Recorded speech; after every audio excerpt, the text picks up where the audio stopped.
Hello, hello, and welcome to another episode of the Lume Plotters. Hello, Martin. How are you? Hello, Ralph. I'm good.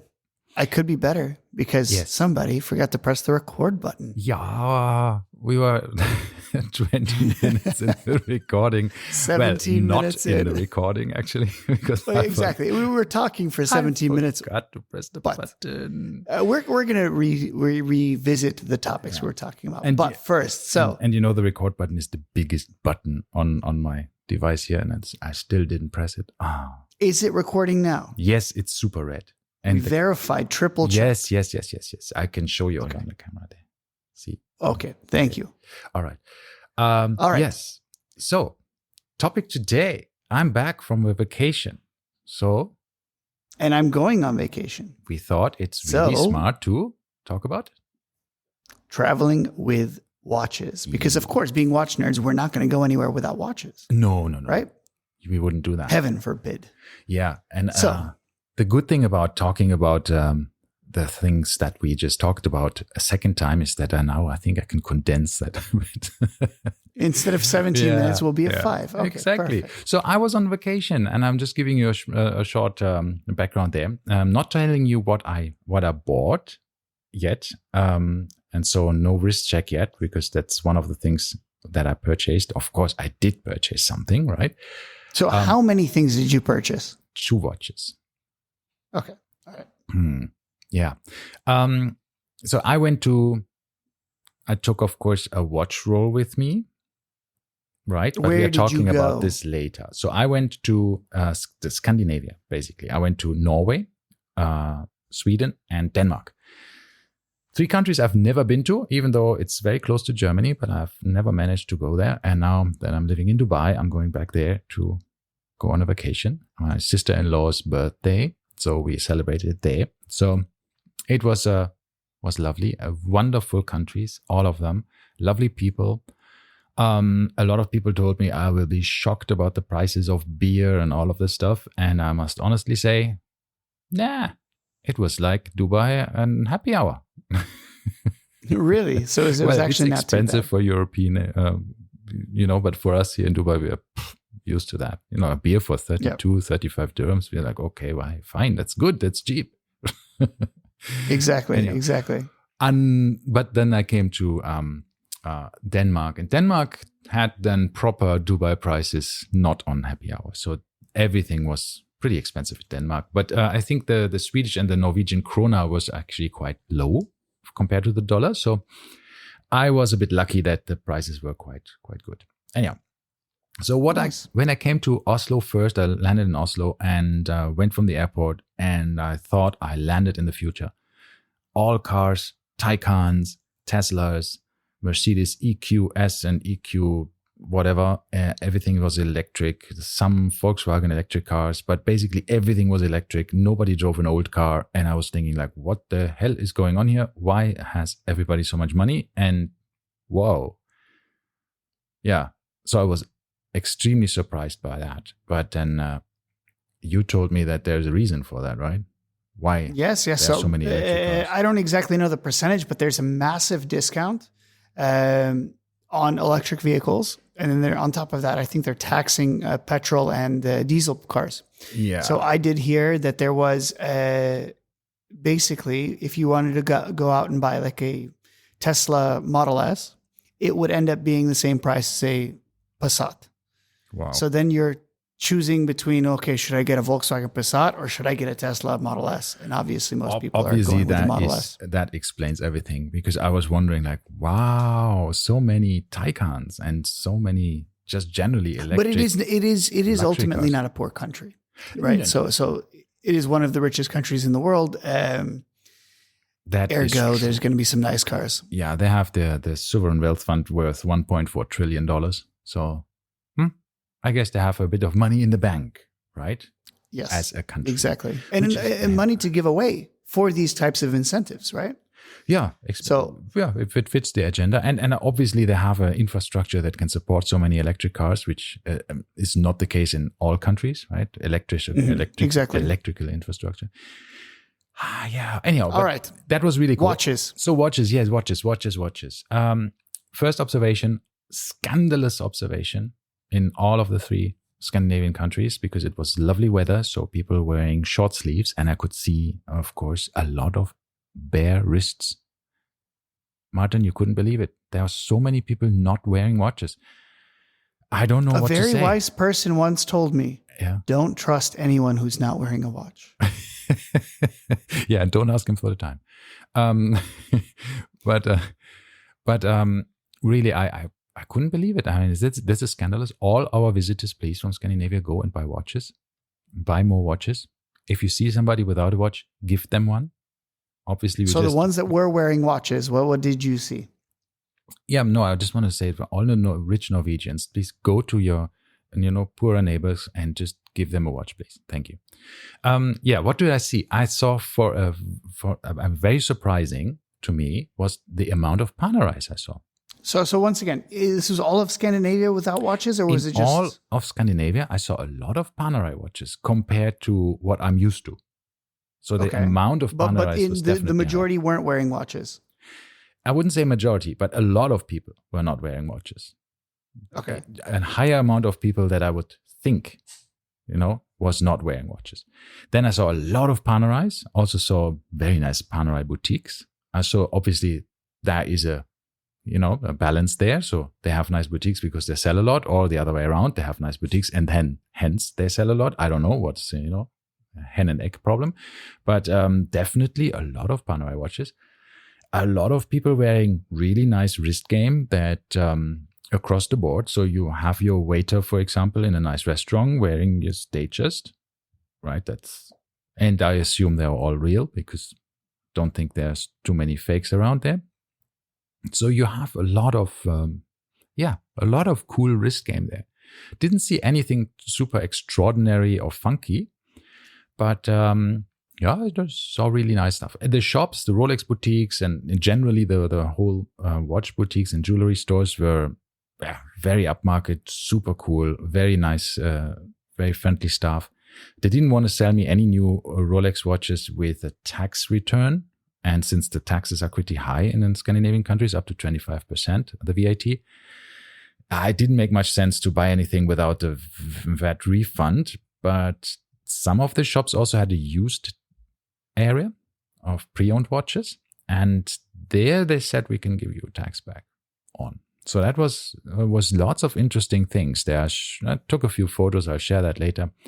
Very nice things. Very nice watches there. But then I decided not to go too much overboard on that vacation. So yeah. So what I did, or what I wanted to get while I was traveling, coming to my first purchase, was a Moonswatch, because I heard in Europe it's much more easily available. Last time I traveled to Germany, I got my Mars, which was the only one available at the time, but at least there was one available. Here in Dubai, we still have queues, right? Mm-hmm. Yeah. And in the stores in the morning, and then everything is sold out usually. So I thought maybe it's different in Europe. And to my dismay, I figured out that only on my last stop I will be able to go into a swatch store that actually sells Moonswatches, because in all Scandinavian countries, for all of Norway, Sweden, Denmark, and Finland, there's only one store that actually sells Moonswatches, and that's in Copenhagen and in Denmark. Yeah, I mean, obviously I went there. That was my last stop before coming home. And there was a small queue. There was a bouncer who was proper bouncer from a nightclub, right? So the security guy was like, well, Moonswatch, very one-worded. I said, yep. Queue here. I said, all right.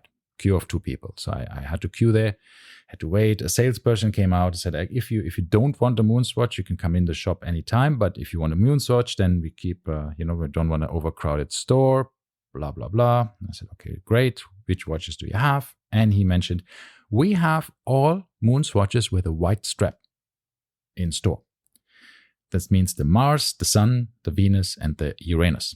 And I was like, great, because 2 of them I wanted to buy in any case. So I went in. So there's no more limit one per person, or you were with your wife? I was with my brother-in-law, but they sold me just 2 directly to me.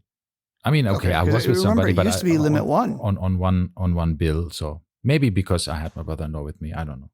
Yeah. Anyhow, so but very interesting. They only let people in when they took off their anything they had on their head. And if you wore sunglasses, you had to take them off. That was the weirdest thing. I mean, a baseball cap. The guy in front of me had a baseball cap, and the bouncer said, "Take off your head." And I said, "All right." So took off his hat. My brother-in-law was wearing a sunglass and said, "Take off your sunglasses before going in the shop." I don't know what kind of... That's weird. Maybe it's crime prevention, CCTV, whatever. I have no idea what it is, but I've found that... Because you're going to steal a bunch of 200 euro swatches. Yeah. I don't know.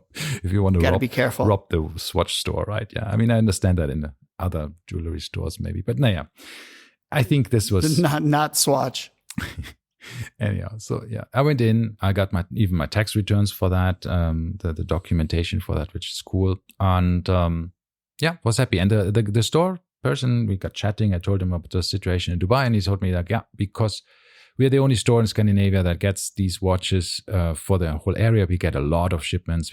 Every day we get shipments, so we always have a selection of moon swatches there. So that was cool. So I bought the Venus and I bought the Uranus. The Venus directly went as a present to my sister-in-law, and I kept the Uranus. And here it is. Oops! And now I already dropped it. Now it's broken. No, it just fell on the computer. Was that crack always in the screen? No, the plastic is still on. But I'm kidding. But so I see that you've immediately changed the Velcro strap. That's the first thing that pops out. Yes, I'm not a fan of the strap. I find it a bit uncomfortable. I don't think anyone is. Yeah. Actually, speaking of the strap, I went into Omega the other day and I did notice that for the real moon watch, they are now selling almost a duplicate of the moon watch strap. Yes. And then it says NASA on it, and it says Omega Moon Watch on the bottom of the strap. You can get it in white, silver, or black. Wow. And it's the same exact two-piece strap that you have with the Velcro that comes around. So you have one piece on the tiny piece on one side. Keeper, a tiny piece on one side and the other one. And they're, I think, 900 dirhams. Why? Yeah. So that's the price of a moon watch, basically. Yeah. But by the way, for everyone else, I want to mention that I was in Dubai last Sunday evening. So it was prime time Dubai Mall. From I think around 7 p.m. I was leaving, and I generally every time I go to Dubai Mall, I stop by this watch store because I generally tend to park right by the cinema parking, and then you go in through the ground floor or the sub ground floor, and then the watch store is always right there next to Waitrose. Yeah. So I generally go by and I always see do you have anything? And every single time it's no, come in the morning. And this time, I went in zero expectations, and they told me they had a mission to Mars and a mission to Sun, which was to me very surprising. I didn't want one of those. I'm kind of, if I came across a Mercury or a Moon, I would buy those. But, these two, I was just surprised that in general, we were even able to get one. So I thought that was, a development. I left him there, of course, but my wife did buy a nice little pink silicone 24 mm, I think 24, 25 mm, like tiny little transparent, translucent pink swatches. So, and that was about 200 dirhams. So we bought this because once again, we're traveling this weekend. So nice. I'll talk about that later, but she wanted to watch for the trip.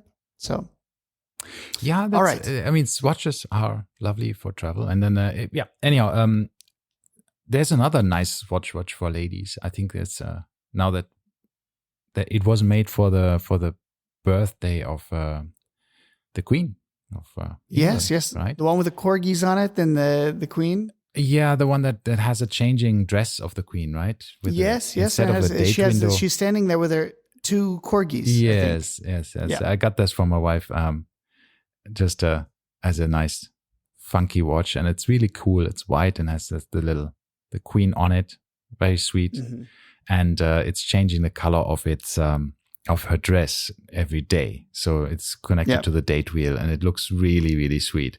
It's a very cute watch. I think Swatch has really, I must say they have an amazing amount of creativity. They always had. I had a bit of a slump because people, I think, just got a bit bored in the last couple of years. But now with the Moonswatch, my goodness, it really brought attention back to Swatch. What a resurgence. Okay, so now. So what else did I get? Yeah, so what of course. did you get? I went to Stockholm, walked, of course, to all the nice boutiques, and then I found this little mom and pop shop. It's called the Step In Watch Center. And of course, I followed their name and stepped in. It was really nice. It was like a, Back to the Future thing for me. You felt like a small child again because it was a rather small store, but it was full of these glass cabinets, and everywhere was something in just small walkways. You can basically just one person could walk through, and there was watches all around you. And every of these glass cabinets was packed to the brim with all kinds of watches. So it's a perfect store to spend a lot of time and just browsing through what's there. The store itself was not super high-end luxury. It was the highest end I saw was Oris, Tissot, Longines, Maurice Lacroix, Rado, Certina, these kind of brands. Seiko, Citizen, of course, Casio. They had a lot of fashion brands as well. Like these Michael Kors and Gant and Calvin Klein and Boss and Diesel and these kind of things. Also Gucci and other stuff, Armani, these things. Also Mondane, Movado, Luminox, Daniel Wellington, and then some local brands like Skagen and Bering. I went in not expecting too much, but I saw they have Tissot, and I wanted to have a PRX Powermatic 80 with the ice blue dial. And lo and behold, there was one on display, and I am wearing this today.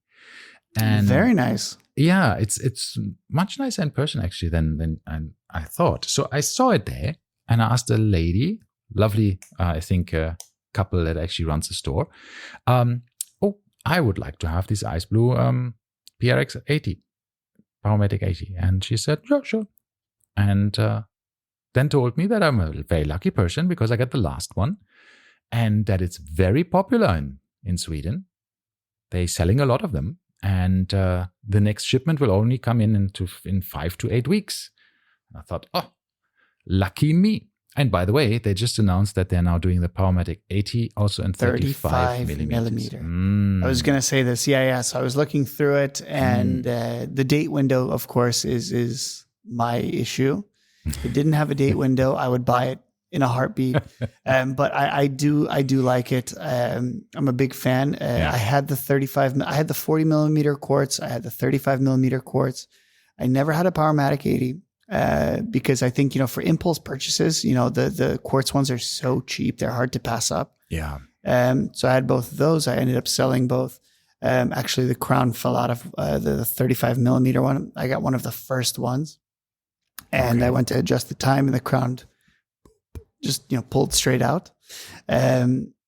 But, of course, they said, do you want another one? And I was like, no, I'm good. Thank you. And they gave me my money back. But I did have to chase Rivoli down pretty heavily for quite some time. I think it took like 3 months to get my money back. They took the watch. And then from that point, it took 3 months to get my money back. That's because they said it has to go through accounting and finance.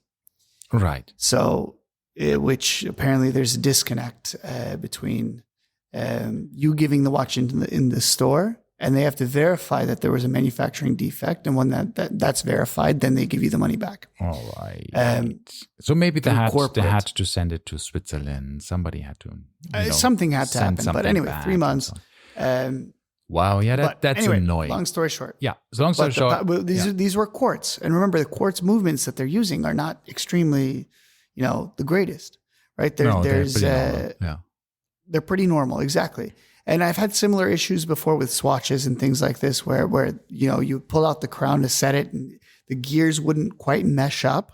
Mm-hmm. So once again, with a quartz, a cheaper, I should say, quartz watch, you can expect these kinds of problems. Yeah, that's true. But the Powermatic 80, I did hear the new 35mm. We had this discussion before about there was one that had a plastic piece or something like this. And Yes. then So Monochrome was saying, yeah. so the new one does not have whatever that plastic piece was. Yeah, they have plastic. I think, I don't know what's called. They have not metal made escapements or something there. Exactly. So it was not plastic. We say it's plastic. Yeah. It was bioceramic, probably, or something. Right? Yeah, but Swatch Group. It's okay. I mean, the Powermatic 80 is a good movement. It can be regulated, even though people saying like it can't be regulated. It can be regulated. It's not necessarily easy to regulate because there's a different way of regulating it, but it can be regulated. Yeah. But anyhow, and then it has that new hairspring, right? The Nevada Grenchen hairspring or whatever it's called. I don't know if this has that. It does. They mentioned it specifically on the 35. I don't know about the bigger one. Okay, good. So it doesn't. I mean, my gentleman, a Tissot gentleman I have, has the silicium.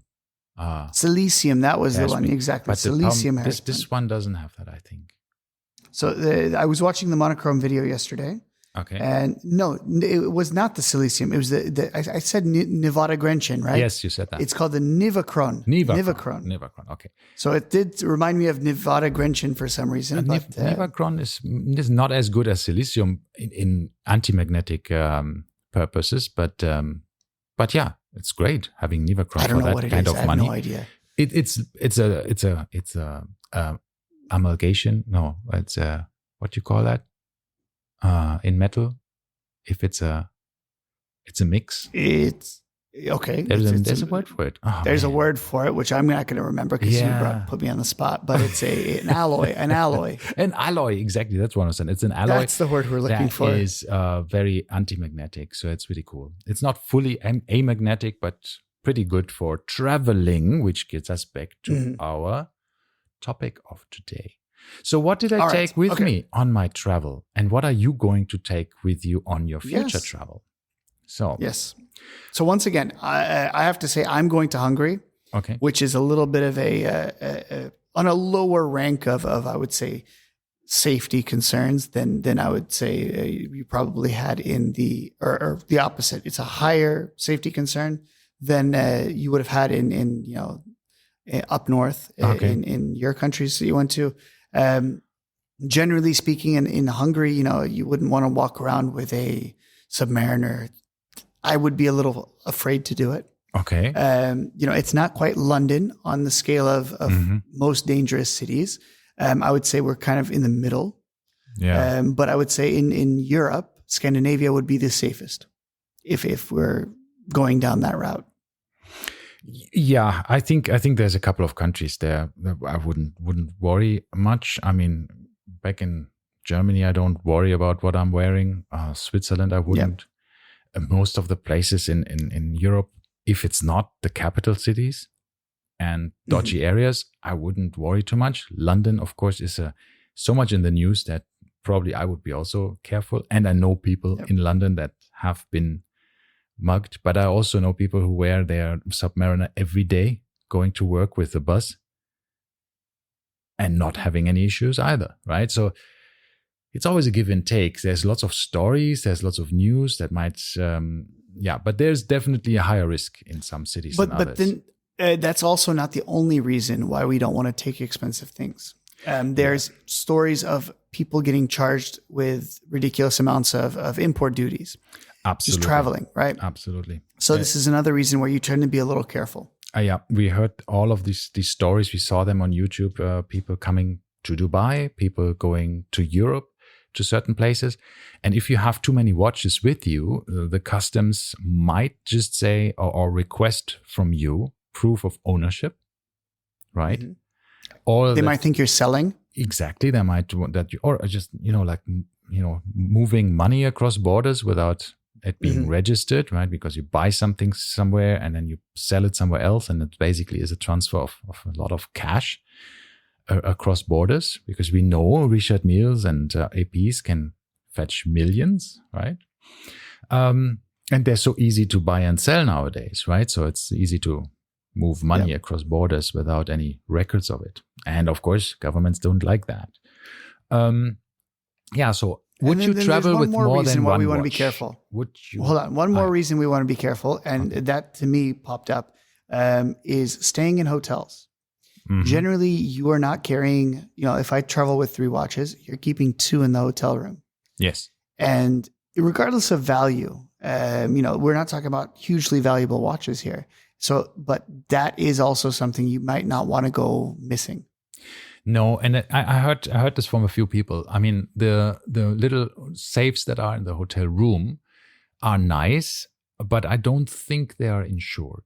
So meaning, No, it's not about insurance to me. It's have you ever said, "Oh, I forgot my code," and then the hotel manager will come up and just with a card, doot, and open the whole thing.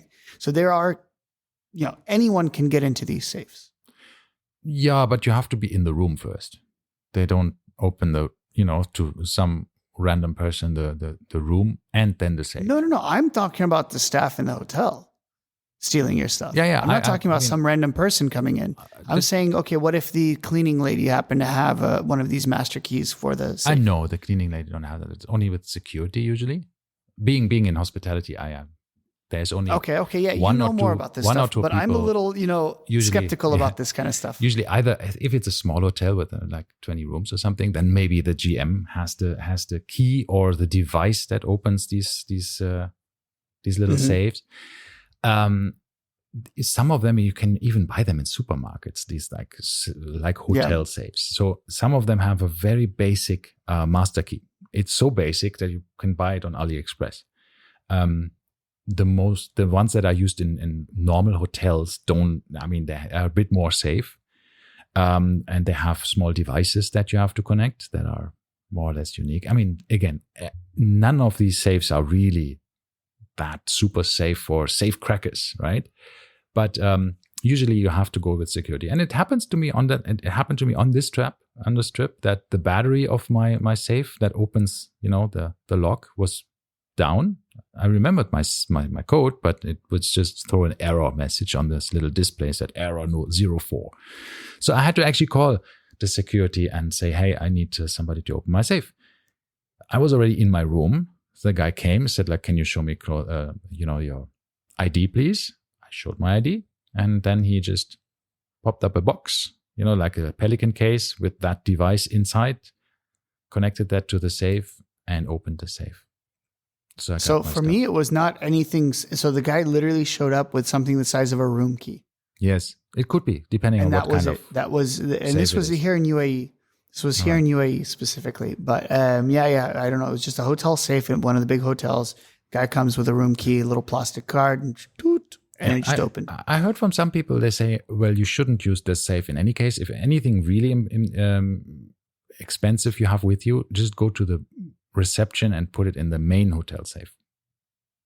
I didn't know there was a main hotel safe. They do have a safe for safekeeping of things of guests, and you can just bring it to them and then hand it over to them, and they put it in the safe.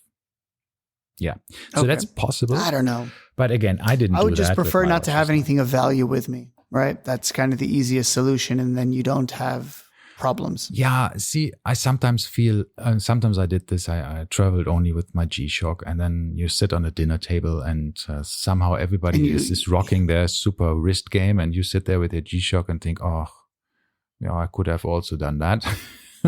Yeah.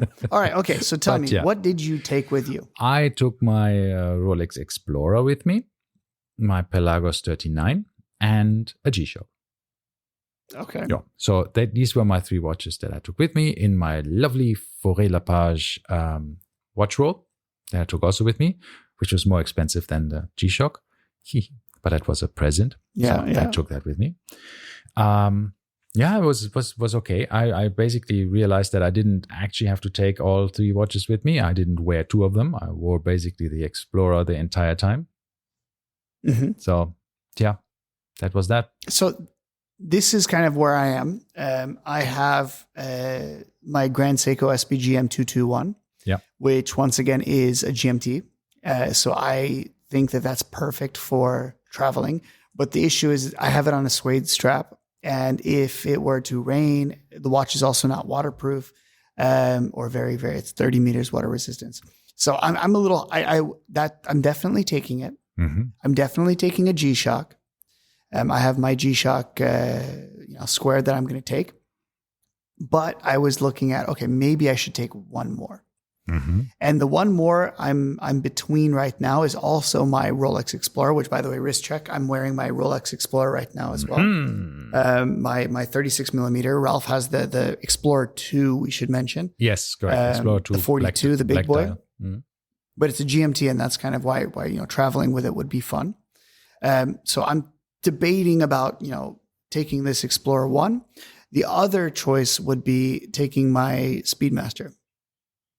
So I have a new strap incoming. It should be here hopefully before I leave. It's just I have an affinity towards the Miltat NATO straps sold at Strapcode. Yeah. So I ordered a khaki NATO strap, which I don't have. I have the black, I have the gray, I have the leather.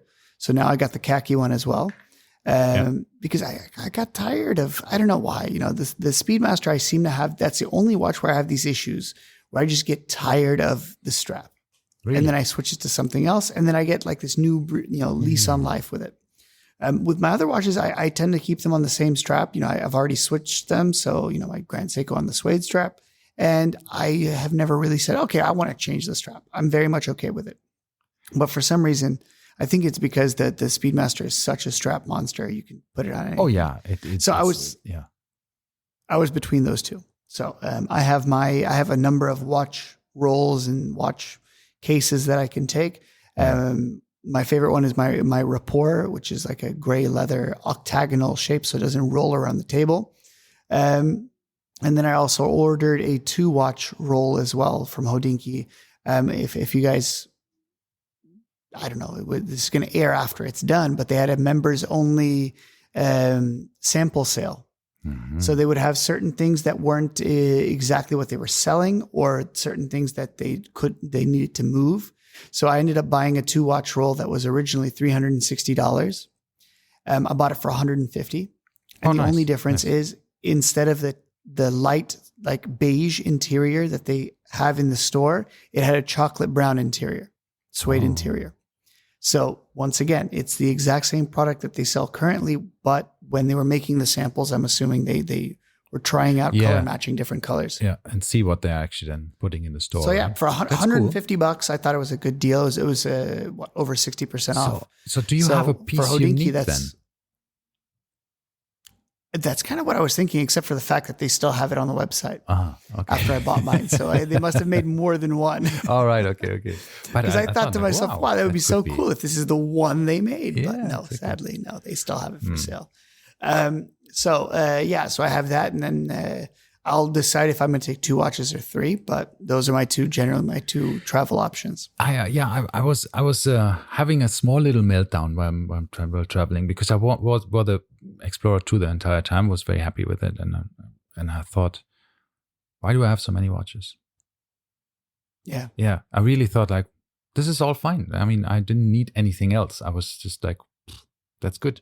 Right. I even looked at my, every morning I thought, oh, okay, let me open the safe. Let me get my Pelagos out and switch. And then I thought, nah, I'm good. Even though I love the Pelagos. So it's funny that you mentioned this, because I also, I mentioned we went, my wife she has a Rolex, a Cartier, and an Omega. She said, I don't want to take any of those 3. They're too high value. The Omega is two-tone yellow gold with diamonds. Might be a bit much. She's afraid of the Rolex being spotted. I don't think anybody's looking for 26 millimeter Oyster Perpetuals anyway, but let her be. And then the Cartier, I have no issues with the Cartier, but once again, it's not waterproof and it's on a leather strap. Yeah. And I kind of, understand that you want generally something on a bracelet. So she got this watch, but at the same time, I went and I picked up a new watch as well. And then I immediately regretted it and returned it. But I did get, for the 4th time in my life, for the 4th time, what was it? Can you guess what it is? For the 4th, what watch have I? For the 4th time? No, I can't believe. No, that every single time I sold it. Must be a Seiko, no? No. It's no date. Oh. No, I'm blank. Hamilton khaki field mechanical, the 38 millimeter. You were talking about Fourth this time. just the last time we recorded, right? I Yes, think. we were. Yeah. I keep talking about this. So first and foremost, I bought the all black one. Okay. And then I was like, I don't like the PVD. I think I'm going to sell it. So I sold it. Then I got this silver, the regular plain one, silver case with the black dial. And I was like, I'm 50-50 on it.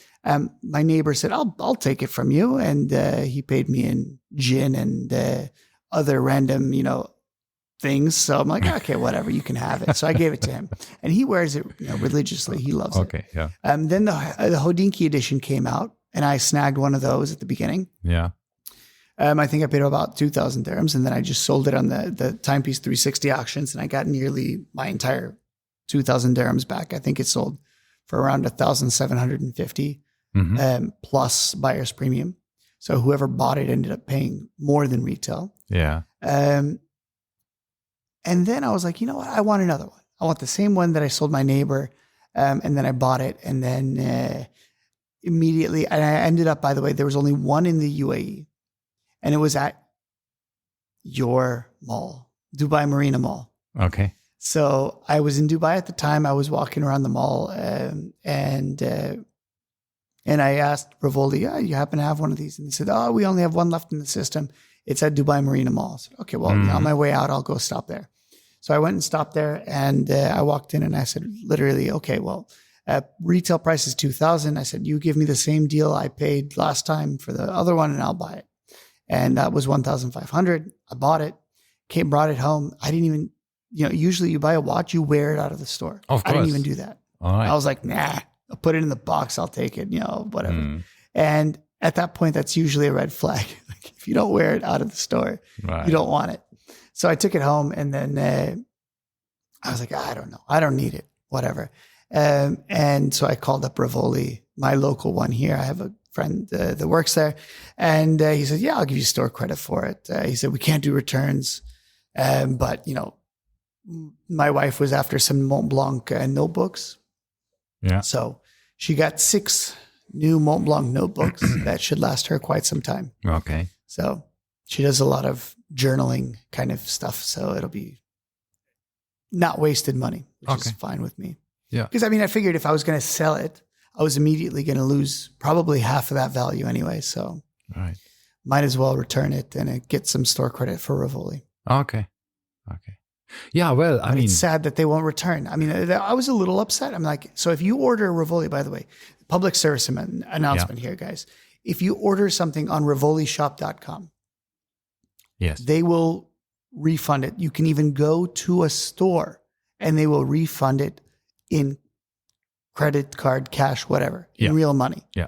But if you buy the same item at a Rivoli boutique, then you can only return it for store credit, which makes 0 sense. That's not nice. No, and that's from clothing stores. There's sometimes it's the lowest value clothing stores that have the most generous return policies, where you think, here, if you change your mind within 30 days, 60 days, just return it, right? And then you remember there's this store from the United States. It's an online only retailer, Land's End. Have you ever heard of them? Yeah, I remember Land's End. They have a lifetime satisfaction guarantee.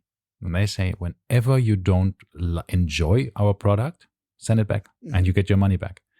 And they're saying it's 98% or of the customers are not abusing that. They say sometimes we get completely destroyed shoes that have clearly been worn for many years, and people send them back to get their money back. And they're saying, well, this is obviously abusing the system. That's not meant to be like that. But because it's only such a small percentage of people abusing it, they are continuing to do it. And I think this is some fantastic idea to just say, like, well, listen, we make returns easy. And Costco used to have this. Yeah. Costco has a 90-day return policy in the US. And I had a friend of mine during university.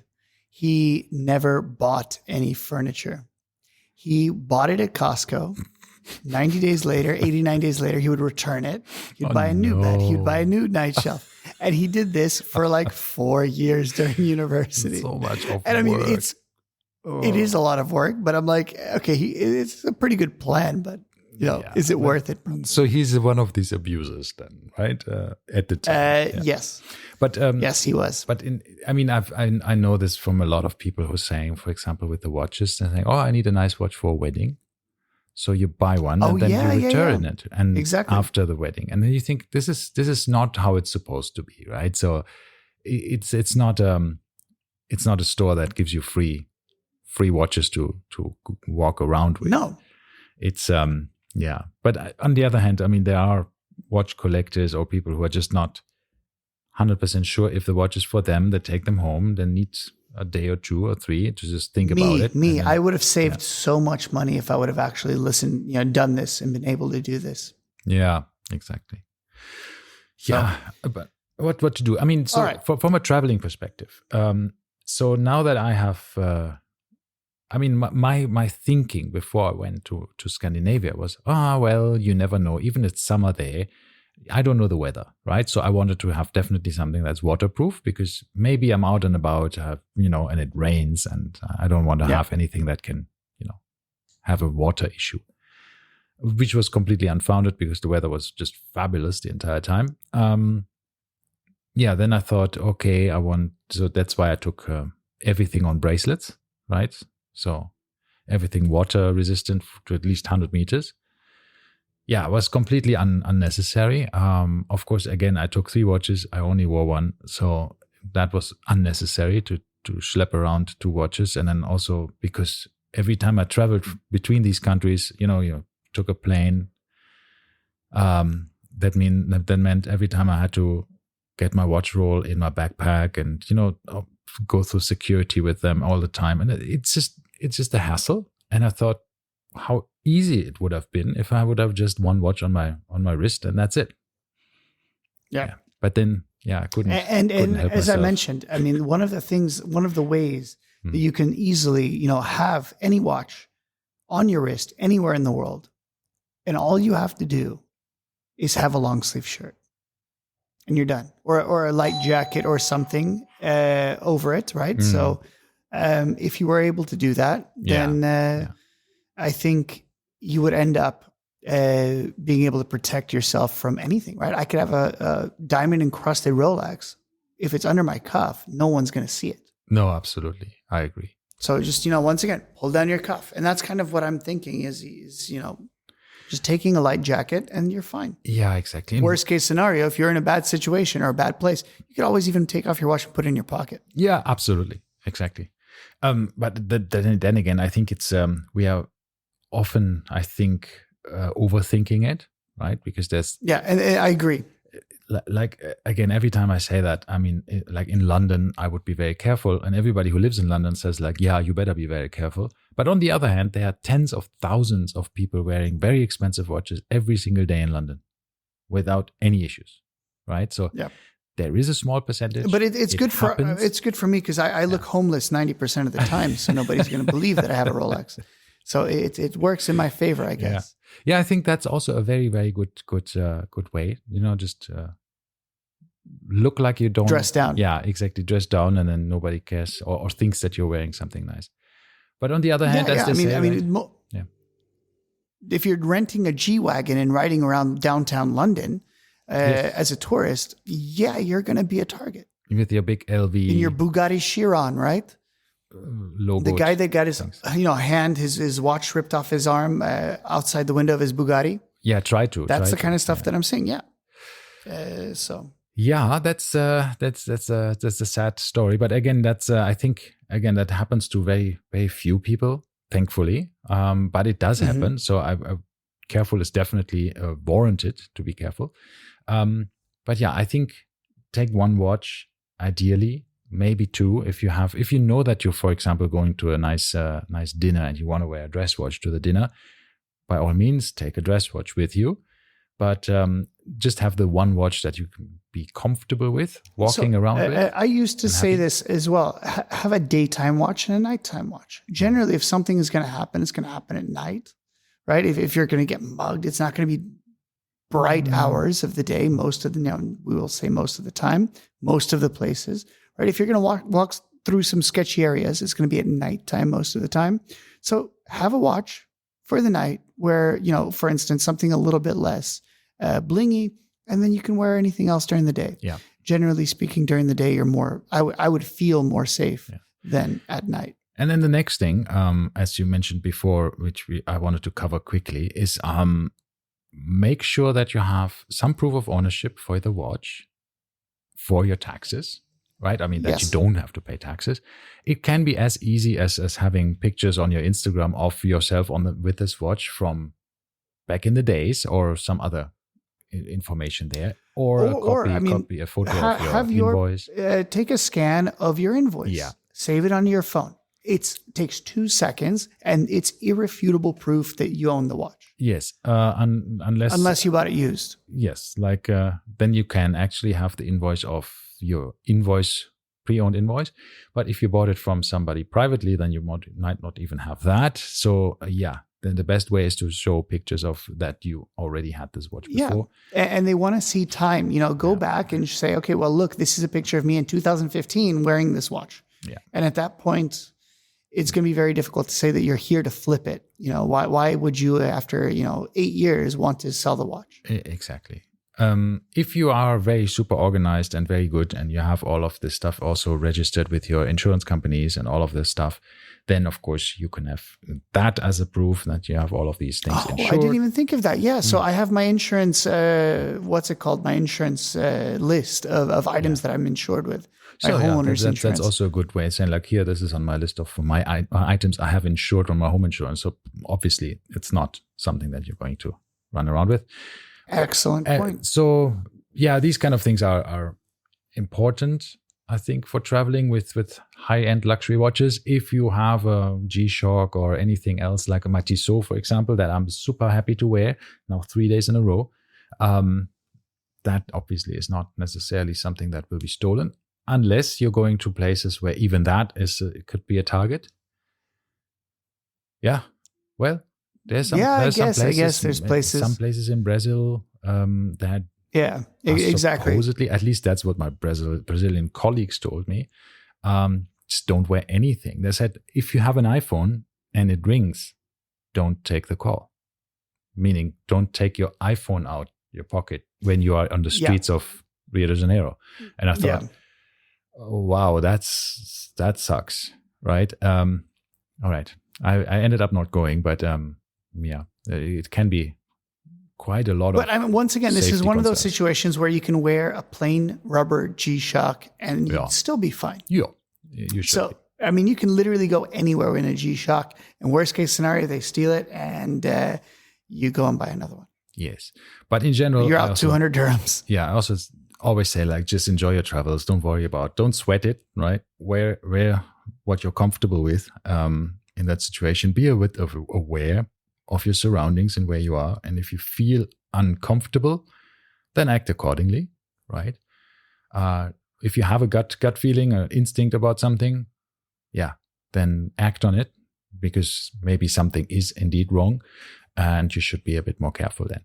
But other than that, just, the world generally is not the worst place to be. So be safe. Yeah, exactly. So every time I've gone, I have realized, as you said, I was fearful until I got there. Yeah. So I last time I went to Hungary, I brought my Tudor Black Bay 58, the blue one, and Hamilton khaki. And I said, okay, well, I'll bring the Black Bay for the plane ride, and then I'll switch to the Hamilton khaki when I'm there. Well, I never actually switched to the Hamilton khaki because I found no need. I didn't feel unsafe. I didn't feel like, it was a target. And the Black Bay, I think, is, pretty, I wouldn't say it's flashy, but it's people know what it is, right? So especially the blue one. Yeah. But essentially, we're talking about watches here that are stainless steel. There's no polishing on most of them, right? So they're not bling blingy. It's not polished center links. So, be cautious with what you wear. Don't wear yellow gold. Keep it simple. Have you ever? Yeah. See, our group, our 5 people. What did we have? We had one Breitling. We had one Rolex, we had one Omega, we had one Chopard, two-tone with diamonds, ladies' watch, and one smartwatch. Mm-hmm. So that's it. So, but as I said, no issues whatsoever running around with anything. And yeah. By the way, have you ever, I mean, I don't know why I'm thinking about this. Have you ever people recognizing what you're wearing? I mean, except us, that we're actually looking at other people's watches because we are watch nerds, watch idiots, dorks. But have you ever had somebody complimenting you on your watch? Never, not once. In my life, I have complimented others, of course. And it's, we generally turned into, because I'm not going to compliment everyone on their watch. No. For instance, you go into Dubai at some hotel and you see a guy wearing a Submariner. You're not going to say, "Hey, nice Submariner." But I was in Hungary once and I saw a guy and he was wearing a Sea Dweller. Yeah. And as soon as you see a Sea Dweller, you're like, and this was the SD4K, not the Deep Sea. It's the 40 millimeter one. Yeah, that's. And I was wearing my Submariner at the time, back when we didn't even know that traveling with Rolexes, could have been problematic. And I was wearing my Sub, and he was wearing a Sea Dweller, and we were sitting at a restaurant having dinner at tables adjacent to each other. And I said, nice watch. And he looked at mine and goes, "You too." And I said, so why did you choose that over a Submariner? And he said, and once again, this was an older gentleman. We chatted with him. We actually ended up having dinner with them, which is kind of cool. But the story goes apparently that he wanted a date function, right? But he despised Cyclopses.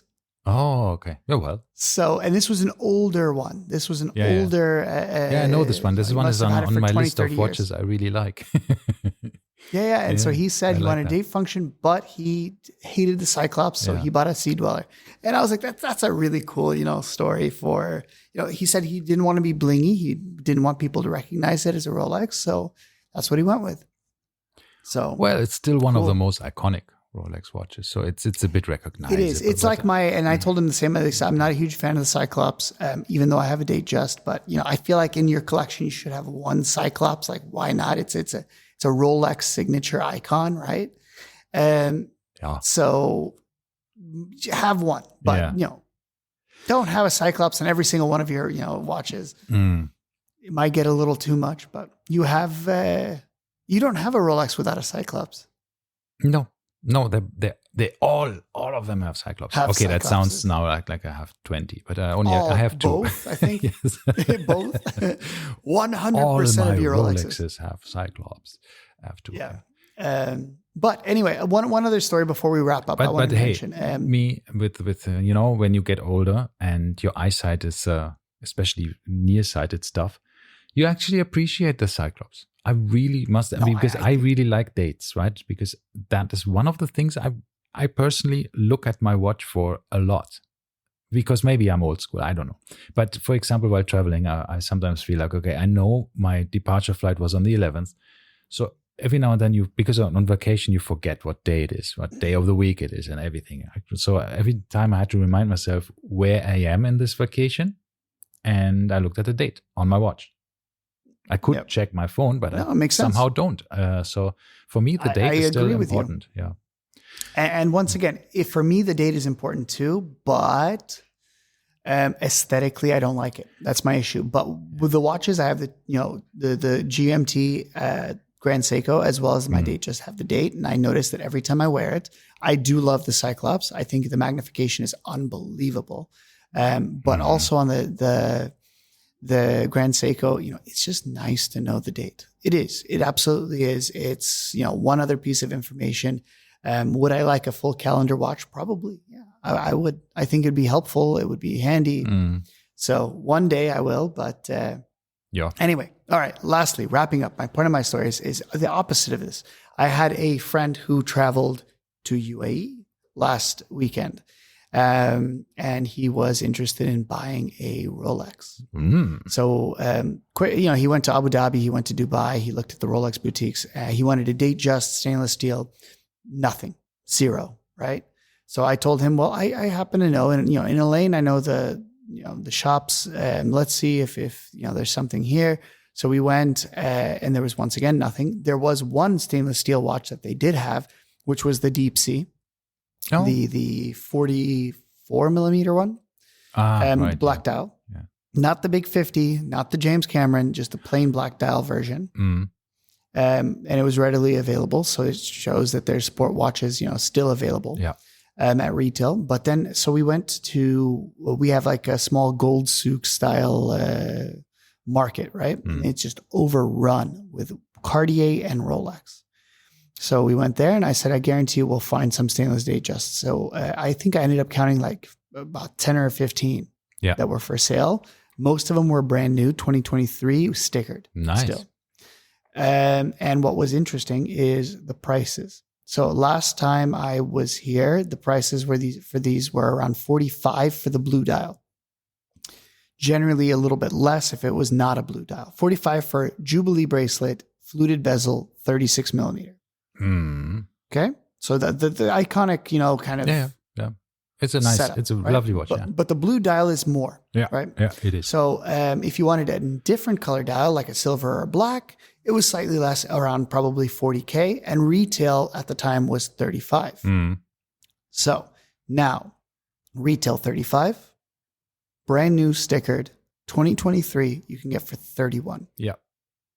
Amazing. So we're now absolutely amazing. dipping below retail price on the secondary gray market. And this was a black dial. Yeah, it's like, this is what, when we recently checked the Timepiece 360, they had a blue dial. They just, it wasn't fluted and Jubilee, but they had one also below retail, 32,000 for the 41 millimeter. And the blue dial is absolutely fantastic. I love that blue dial from Rolex. It was just a normal sunray blue dial. 41 millimeters, Datejust 41. And that watch was available for 32,000 dirhams for, I think 1 year old, in perfect condition for like 4 months. Yeah. 4,000 dirhams below retail. And you think the market is getting better. Yeah, definitely. Especially for these, let's say, run-of-the-mill models, which, like Oyster Perpetuals, the Datejusts, everything is coming down. There's a few models like in the 41 millimeter range, like the green one and the yellow one that are a bit unique still. Is the yellow still available? I don't even know. But these more unique colors. But if it's black or white or silver, these ones, it's coming down a lot with Oyster Perpetuals as well. Because funny enough, the Oyster Perpetuals were the ones that were always available, right? The 39, 36. That was you Those could the always get them in the store with maybe a week of wait maximum for a specific color. Then the Datejusts were also mostly available. But now that these are coming down to retail and below, that's nice. That's supposed to be like that. You will have. But imagine getting to the point where you can buy them secondhand, less than retail, and nobody gives a crap about the boutique anymore. That would really show them. Yes, exactly. Yeah, but this is the thing. So it would be nice. Yeah, everybody wants. But I did see a watch that I've never seen before at this place, and I immediately went to, this is fake. I was like, this is a Franken watch. It's weird, and the guy showed me that it was actually legitimate, and I was proven wrong. Yeah, and I felt stupid. Okay, tell me. It was a 34 millimeter. Yeah. Oyster date. Okay, we're familiar. The Oyster Perpetual with the date. Yeah, that's old. With no, it was new. I mean, it was new. Older model. So this was 2022. So it's not on their website right now. So it must have been in the last year or two. It was discontinued. So Oyster Perpetual 34 millimeter with a date window. We know this one. We've seen it a million times, but with a fluted white gold bezel and polished center link Oyster bracelet. Okay. I've never seen this before. 34, no. And I immediately said, Oyster Perpetual only comes on brushed bracelets. And I've never seen with a fluted bezel. It came with the inch and turn bezel, right? Right. Well, I know my Datejust with a fluted bezel. My reference number is 116234. Yeah. So I know the 234 at the end designates the fluted bezel. Yeah. Well, the guy removed the bracelet and he showed me the model number. And I don't remember exactly. I think it was 116234 or sorry, 114234, something along those lines, right? It still had the 234 designation at the end, which means it was a factory fluted bezel. Yeah. And I researched, I looked it up, and sure enough, on Chrono24, you can get a 2022 version of a 34 millimeter OP with a fluted white gold bezel. And I had no idea this even existed. Yeah. And at that point, what the hell is the difference between a Datejust and an OP?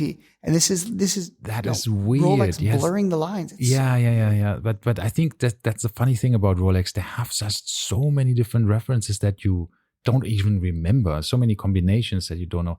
I went to this But one. this was recent. That's the funny thing is if it was 10 years old, I'd say, okay, fine. Exactly. I concede. But if it was 1 year old, how did I not know of this? Yeah, it's so weird, no? I mean, I went to this. I mean, look, basically, don't beat yourself up about it, because I went to the Rolex store just now in my travel, and I saw this watch, two watches, a Datejust 36 with a diamond bezel, black dial, Mm-hmm. and I thought, well, that must be an off-catalog piece, because I've never seen a diamond bezel Datejust 36. I've never seen There's one. tons of them.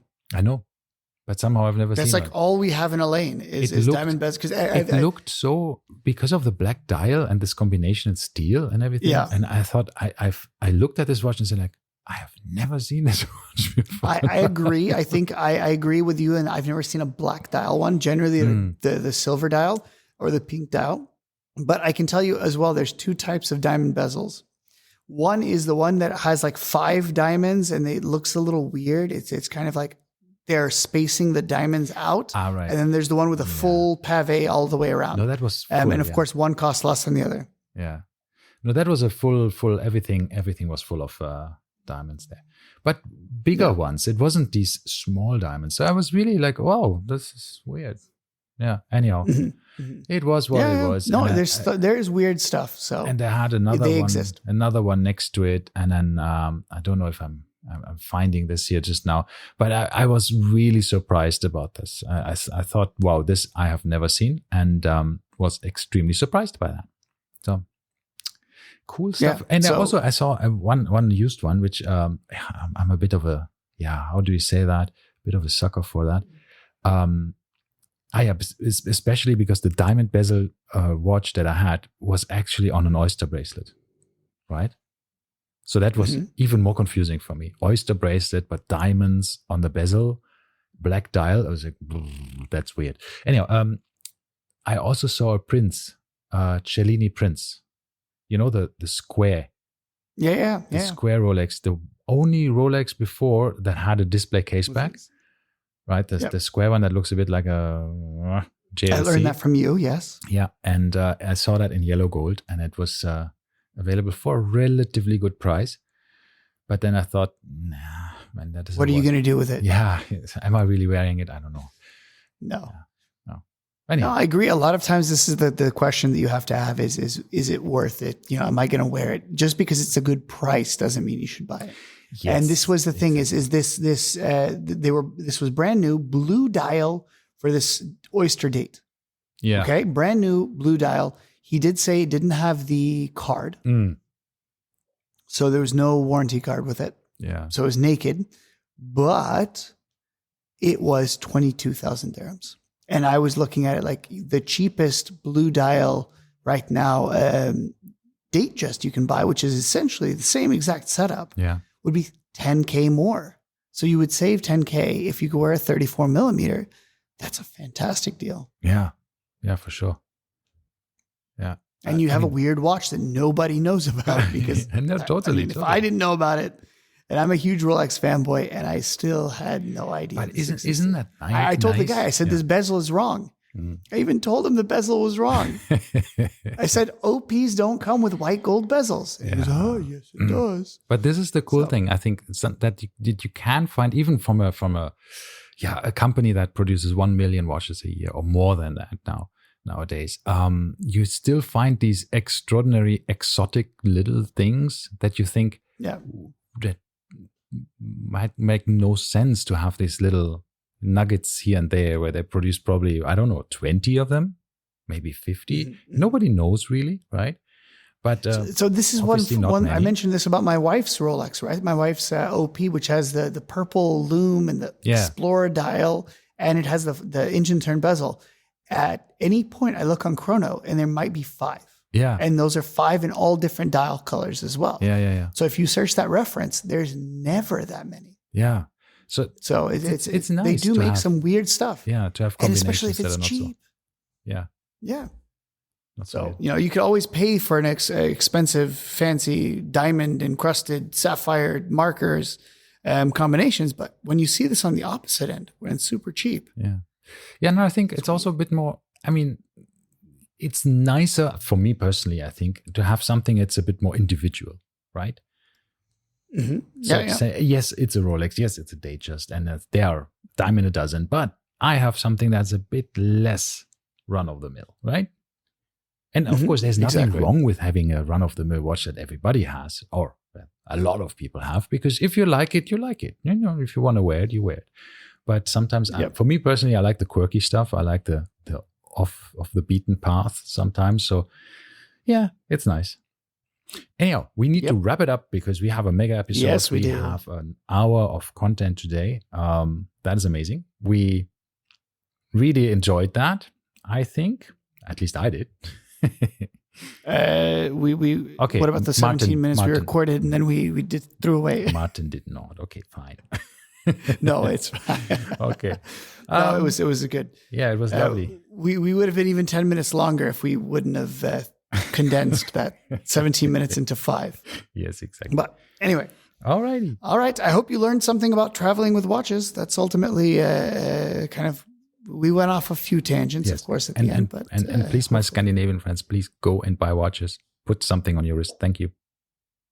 Even if it's a swatch. Yes. Visit the Danish watch store in Copenhagen. Yeah, the Step In Watch Center. And also, to all of our friends in Denmark, in Sweden, in Norway, Finland. Tak. And bye-bye. All right. Bye-bye, everyone. Bye. And once again, before we go, follow us on Instagram at Lume Plotters. And also, I've started putting the episodes on YouTube. So you're more than welcome to listen to them on YouTube. Once again, at Lume Plotters on YouTube. Exactly. There's no video, but you can listen to our voices. Exactly. All right. So, bye-bye. All right. Bye-bye. See you later. Bye.